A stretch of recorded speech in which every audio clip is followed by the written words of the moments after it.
सोचिए, एक स्कूल की बेहद सादी और समर्पित टीचर, जिसे बच्चे मिस कहकर पुकारते थे, जो हर दिन समय पर स्कूल आती, पढ़ाती और शाम को अपने छोटे से घर लौट जाती।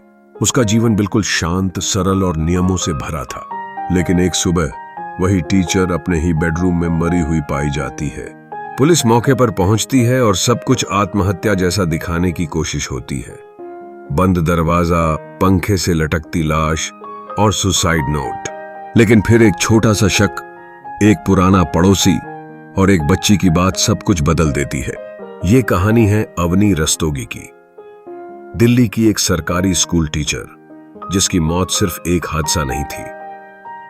ये था एक सोची समझी साजिश, जिसमें शामिल थे उसके ही अपने।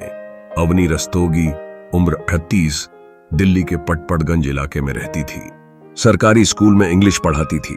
न शादी, न कोई बड़ा सोशल सर्कल। जिंदगी किताबों, स्कूल और अपने बीमार पिता की सेवा में बीत रही थी।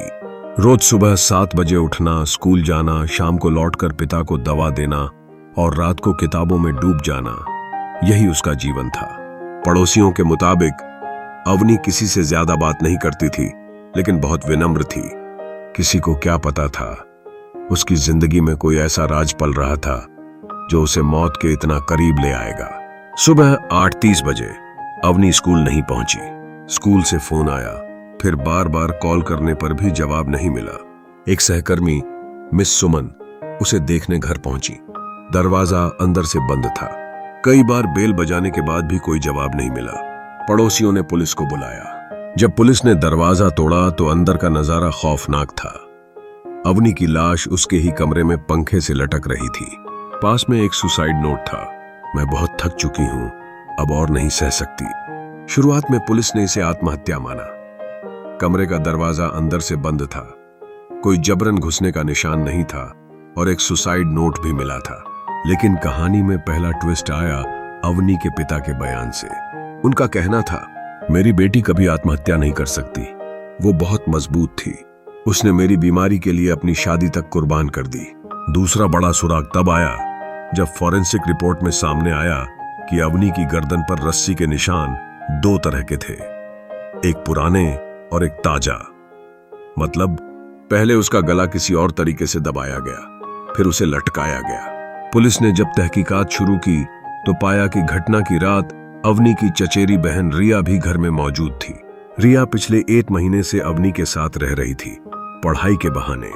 लेकिन जब उससे पूछताछ हुई तो उसने कहा, दीदी ने दरवाजा अंदर से बंद कर लिया था, मैं तो सो रही थी। सुबह जब उठी तो देखा वो लटकी हुई थी।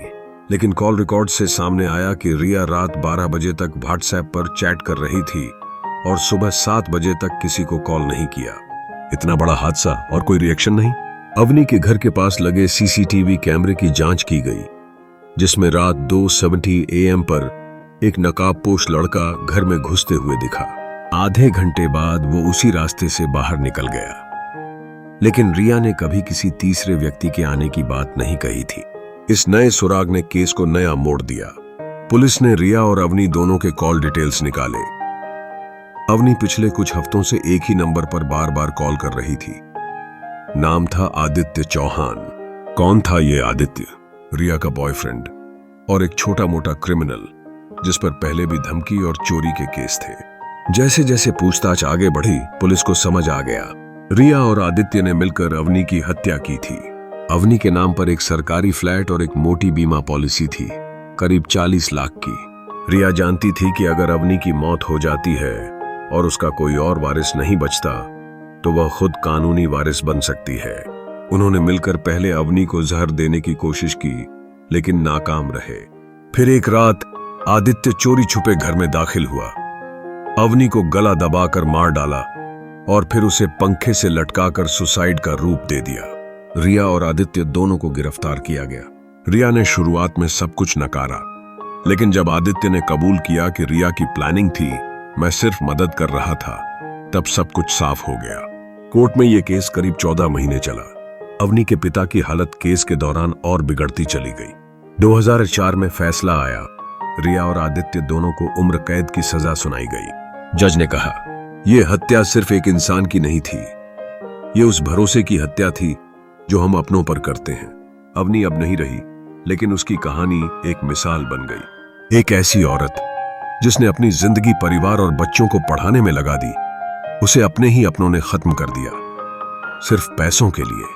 ये कहानी हमें सिखाती है कि हर सुसाइड नहीं होती, कभी कभी वो बहुत गहराई से रची गई मर्डर मिस्ट्री होती है। अगर आपको ये सच्ची घटना पर आधारित मर्डर मिस्ट्री पसंद आई तो वीडियो को लाइक और शेयर जरूर करें।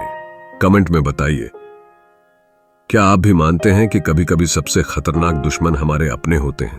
ऐसी ही रियल क्राइम स्टोरीज के लिए चैनल को सब्सक्राइब करना न भूलें।